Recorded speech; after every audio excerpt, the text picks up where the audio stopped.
আসসালামু আলাইকুম এভরিওয়ান, কেমন আছেন সবাই? আপনাদের জন্য নিয়ে আসছি পাটিসাপটা পিঠার রেসিপি। ফার্স্টে আমি লিকুইড দুধ গুঁড়ো দুধের সঙ্গে মিশিয়ে নিব। আমার চুলাটা এই মুহূর্তে বন্ধ আছে, আমি নাড়িয়ে চাড়িয়ে দুধের সঙ্গে মিশিয়ে নিব। চুলা বন্ধ অবস্থায় মিশিয়ে নিলে হবে, দুধটা ভালো করে মিশিয়ে নেবে, দলা পেকে যাবে না। দুর্দান্ত রেসিপি, আপনারা স্কিপ না করে পুরো ভিডিওটা দেখে নেবেন। খেতে অসম্ভব মজার, ইউনিক একটা রেসিপি। অনেক তো পাটিসাপটা পিঠা খেয়েছেন, এই ভিডিওটা দেখে আপনারা বুঝতে পারবেন কতটা ইউনিক। খুবই ভালো লাগার একটা রেসিপি শেয়ার করতেছি আপনাদের সাথে। এখন দিয়ে দিব কনডেন্স মিল্ক। পিঠার পুরটা যত বেশি, খিসাটা যত বেশি স্বাদ হবে, পিঠাটাও তত বেশি ভালো লাগবে খেতে। ভালো করে নাড়িয়ে চাড়িয়ে মিশিয়ে নিব, যাতে দুধটা নিচে না লেগে যায়। পোড়া পোড়া ভাব হলে খেতে ভালো লাগবে না। এখন কিশমিশ আর বাদাম, কাজু বাদাম, পেস্তা বাদাম এগুলো আমি ঘি দিয়ে ভেজে নিয়েছি ফ্রাই প্যানে। এখন বাদাম এগুলো ছোটো ছোটো করে নিব। দিয়ে দিলাম এক বাটিতে 1 চামচ চাউলের গুঁড়া, আর দুধের ভিতরে দিয়ে দিলাম সামান্য পরিমাণে লবণ, মিষ্টিটার স্বাদ বাড়ানোর জন্য। এখন দুধের সঙ্গে চাউলের গুঁড়াটা ভালো করে মিশিয়ে দুধ দিয়ে অনবরত নাড়তে হবে, তা না হলে কিন্তু নিচে পোড়া ভাব এসে যাবে। দিয়ে দিলাম দারচিনি আর এলাচ। এখন দিয়ে দিব আমি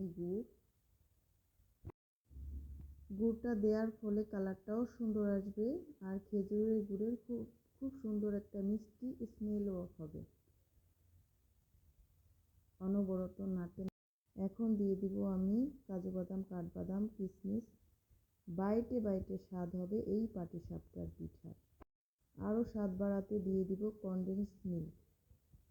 এখন আমার খিসাটা রান্না শেষ, চলে যাব ময়দার কাছে। এখানে নিয়ে নিচ্ছি আমি 2 কাপ ময়দা আর 3 চামচ সুজি। সুজিটা দেওয়ার ফলে পিঠাটা খুবই সুন্দর টেক্সচার আসে, আর ফেটে ফেটে যাবে না। দিয়ে দিব আমি গুঁড়া দুধ, আরও স্বাদ বাড়ানোর জন্য দিয়ে দিব চিনি, দিয়ে দিব লবণ, মিষ্টিটার ব্যালেন্স আনার জন্য।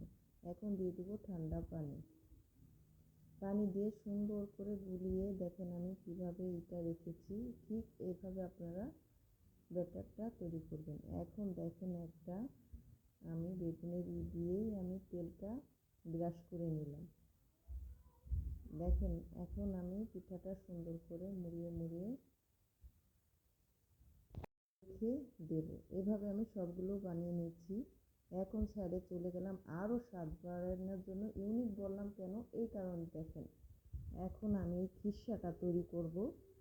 দুধের আর একটা খিসা তৈরি করব ওই পিঠা দেওয়ার জন্য। পাটিসাপটা পিঠার উপরে দিয়ে দিলাম আমি প্রথমে ফার্স্টে গুঁড়ো দুধ, সেটা ভালো করে মিশিয়ে নিলাম। এখন দিয়ে দিলাম কনডেন্স মিল্ক। এইটা দিয়ে আমি অনবরত নেড়ে সুন্দর করে আমি চুলার জালটা ধরিয়ে দিয়েছি।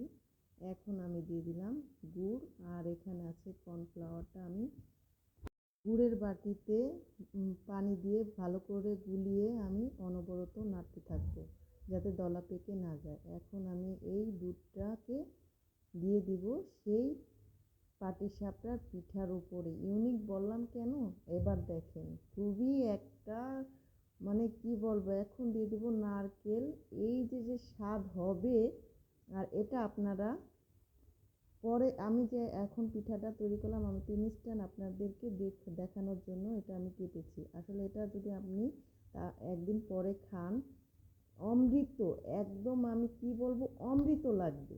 আপনারা যখনই এই পিঠাটা তৈরি করে খাবেন, আপনারা পুরো অমৃত মনে হবে যে আমি একটা মিষ্টির একটা ডেজার্ট, ইউনিক একটা ডেজার্ট আইটেম খাবেন ফিল করবেন আপনারা। খুবই একটা ইউনিক রেসিপি। প্লিজ এটাকে টাইম লাইনে শেয়ার করে রেখে দিবেন। ভিডিওটা কিন্তু হারিয়ে যেতে পারে। আপনারা যদি একবার তৈরি করে খান, তাহলে পিঠাটার প্রেমে পড়ে যাবেন।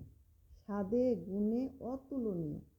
আর ধন্যবাদ, আমার পাশে থাকবেন, সাবস্ক্রাইব